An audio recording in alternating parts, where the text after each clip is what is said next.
எப்பொழுது பார்த்தாலும் மதவாதம் மதவாதம். எங்களை பற்றி பேசுவதற்கு ஒன்று கிடையாது. கூட்டணியிலே அங்க வைக்கின்ற கட்சியை பற்றி தான் உங்களால் பேச முடியும். திரு ஸ்டாலின் அவர்களே, நாங்கள் கேட்கின்றோம், 1999ஆம் ஆண்டு பாராளுமன்ற தேர்தல், அந்த பாராளுமன்ற தேர்தலில் யாரோடு நீங்கள் கூட்டணி வைத்தீர்கள்?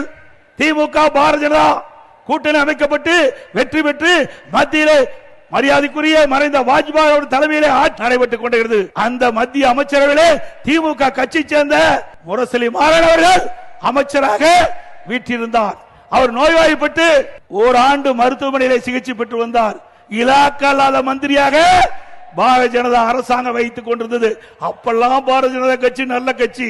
2001ஆம் ஆண்டு பாரதிய ஜனதா சட்டமன்றத்தில் திமுக பாரதிய ஜனதா கூட்டணி வச்சு போட்டிட்டீங்க. விடுதலை சிறுத்தை கட்சியும் 2001 பாரதிய ஜனதா கூட்டணி அங்க வச்சது. அப்பெல்லாம் பாரதிய ஜனதா கட்சி நல்ல கட்சி. அண்ணா திமுக பாரதிய ஜனதா கூட்டணி வச்சா மதவாத கட்சி.